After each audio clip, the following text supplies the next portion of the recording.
Pada bilang zaman sekarang adalah zaman emasnya untuk berkarya, dimana banyak banget cara untuk kalian bisa menghasilkan sesuatu yang signifikan secara finansial dengan karyanya kalian. Tapi gue tahu pasti kalian bilang bahwa ini adalah kasus-kasus suksesnya, dimana banyak banget kasus gagalnya. Sebenarnya ada gak sih buku yang bantu kita sukses dalam berkarya?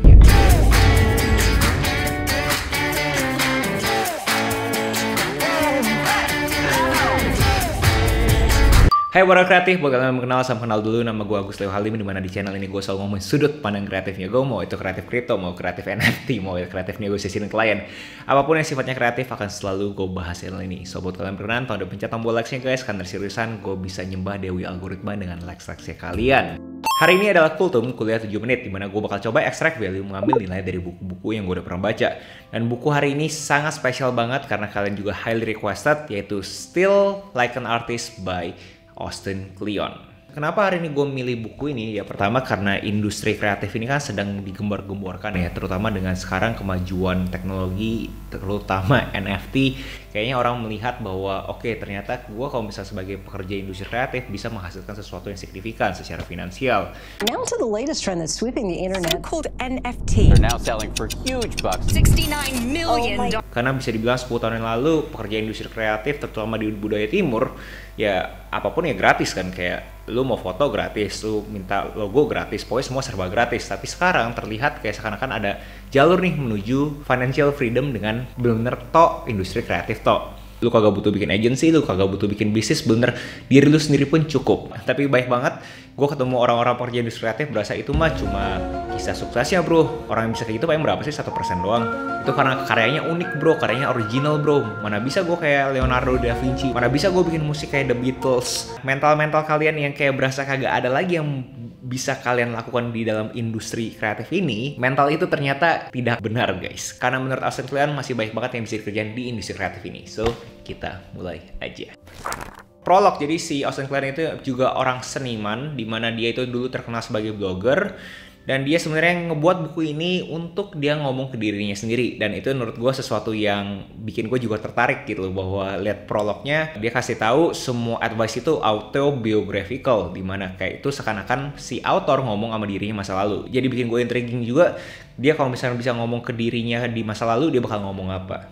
Dan uniknya walaupun beliau dari industri kreatif, dia klaim bahwa ini bisa diaplikasikan ke industri manapun. Bahwa ternyata kalian untuk memulai itu kalian harus bisa mencuri. Pertama, kagak ada lagi ide yang original, dimana semua orang itu adalah melakukan suatu remix.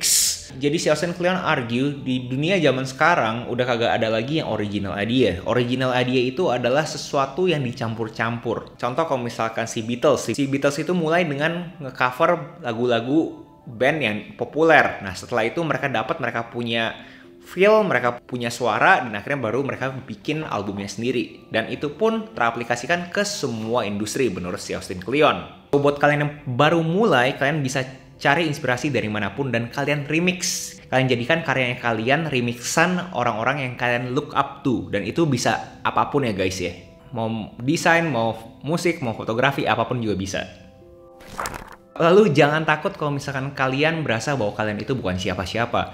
Coba tetap lakuin aja.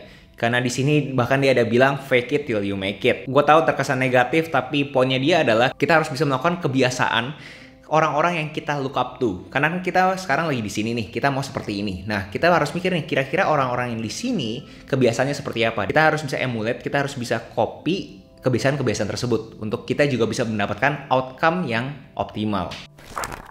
Gue tahu terkesan negatif, kayaknya kok lu malah copy orang sih bro, mana boleh bro copy orang kayak gitu. Di sini si Austin Kleon bahkan bilang ada bedanya good theft dan bad theft. Dimana dia juga kasih contoh Kobe Bryant, seorang basketball legends, dimana dia bilang dia tuh juga copy sekian banyak moves orang di masa lalu dan dia coba remix dan menjadikan move-nya dia sendiri. Jadi copy kalian punya inspirasi bukan sesuatu hal yang salah. Tapi ingat, jangan lupa kredit. Dan di sini ada quote yang menurut dia salah banget, dimana banyak quote yang bilang imitation is flattery kan. Dimana imitation tuh menurut dia tuh bukan flattery. Kalau misalkan beneran flattering ke artisnya adalah kalian transform apa yang kalian copy. kalian enhance lagi. Kalau cuma copy, orang pasti berasa, lah lu cuma copy doang gitu. Tapi kalau misalkan lu transform, lu enhance karya itu orang dengan lu punya unique style, unique voice, nah itu baru transforming. It's flattering. Jadi bukan imitasinya guys. Kalian harus transform. Dan buat kita yang sekarang hidup di dunia serba digital, dia bilang coba jangan lupa dengan tangannya kita. Jadi kalau misalnya contoh gambar, pakailah kita punya tangan, pen, dan kertas. Jadi benar-benar berasa hand feel-nya, karena dia berasa itu suatu lost art di dalam industri kreatif ini. Hobi dan yang namanya side hustle, side project itu sangat penting. Dan dia argue bahwa kalau misalnya kalian berasa kalian butuh banyak waktu untuk ngelakuin hobi atau kalian punya side project, itu sebenarnya kagak bagus. Karena dia argue dengan kalian semakin banyak waktu, kalian juga makin malas. Jadi kalian sering melakukan prokrastinasi. Jadi dengan kalian mempunyai jam yang sangat mepet, justru harusnya itu meningkatkan kalian punya antusias terhadap kalian punya project dan hobi. Ngomong singkatnya layaknya Parkinson Law, dimana kalau kalian semakin banyak waktunya untuk ngerjain project tersebut, kalian makin males.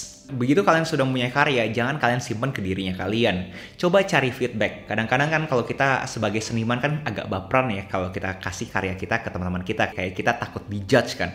Nah, si Austin Kleon bilang kita justru butuh feedback dari orang-orang tersebut. Untuk kita bisa mengoptimalkan kita punya karya, kita butuh connecting the dots. Dan jangan takut kalau misalkan karya kalian itu belum sesuai dengan ekspektasinya kalian. Karena namanya juga kita baru mulai kan. Sangat normal banget kalau misalkan kita berasa bego. Kalau kalian kagak tahu, gue bikin YouTube channel ini di 67 video pertama gue flop. Jangan lupa juga lingkaran kalian itu berpengaruh. Kalian mau orang-orang yang tepat ada di sekitarnya kalian. Dan di sini menurut gue yang mungkin agak kontras, dimana dibilang being boring itu it's a good thing. Dimana dia berasa kita itu kagak usah kayak kerja terus sampai akhir burnout gitu. Dia bahkan argue dia prefer kalau misalkan dia tuh kerja itu nyantai, slowly, dan akhirnya masih bisa ketemu dia punya cucu dan cicit. Jadi poin besarnya adalah kalian kagak usah sesuatu yang ekstrim kayak kalian langsung drop, kalian punya 9 to 5 job. Kalian bisa melakukan pekerjaan industri kreatif ini on the side. Jadi kalian punya jiwa berkarya juga masih kesatisfied. Ngomongin boring ini pun gue bisa jahit ke Seth Godin punya omongan di mana dia berasa dengan kita boring, dengan kita kehidupannya gitu-gitu aja, kita bakal berkarya terus. Karena kita kagak tahu kan, kita cuma ada satu task at hand gitu. Cuma ada satu tugas doang nih di depan kita, which is ya berkarya. Lalu yang menurut gue sangat insightful, kreativitas itu tidak hanya menambahkan. Kalian kagak cuma build on top of people punya ideas, tapi kalian juga subtract nih. Contoh nih kalau kalian audit, gue punya YouTube Agus Tayo Halim, apa nih yang menurut kalian kagak cocok, apa yang kalian bisa subtract, kagak cuma yang kalian add. Kebanyakan orang kalau misalkan mau copy dan mau bikin sesuatu yang kreatif, biasanya kan di add on kan, oh gue mau nambahin ini, gue mau nambahin ini, karena beliau kagak punya itu. Dia argue bahwa justru kreativitas itu bukan cari apa yang bisa di add on, tapi cari apa yang bisa di subtract, apa yang bisa dikurangin. Itu baru true creativity. Peran antagonis gue. Fake it till you make it. Walaupun di sini beliau udah kasih tahu maksudnya dia fake it till you make it itu seperti apa, tapi gue harap dia sebenarnya bisa elaborasikan lebih jauh karena kebanyakan orang dengar kata-kata itu konotasinya langsung negatif. Dan menurut gue harus ada konteksnya nih fake it till you make it seperti apa. Dimana contohnya adalah di dalam konteks kebiasaannya. Kebiasaan orang sukses tuh seperti apa. Itu menurut gue masuk. Tapi kalau misalkan orang yang tanda kutip cuma terima gitu aja, yang cuma nge-skim books-nya aja, oh fake it till you make it, menurut gue agak bahaya. Jadi gue wish sebenarnya itu dia bisa lebih prolong itu chapter buat orang-orang benar kena bahwa maksudnya fake it till you make it itu bukan maksudnya benar fake gitu. Karena gue takut anak-anak muda yang denger itu pasti berasa, oh ya udah kalau gitu ya gue lempar-lempar duit aja.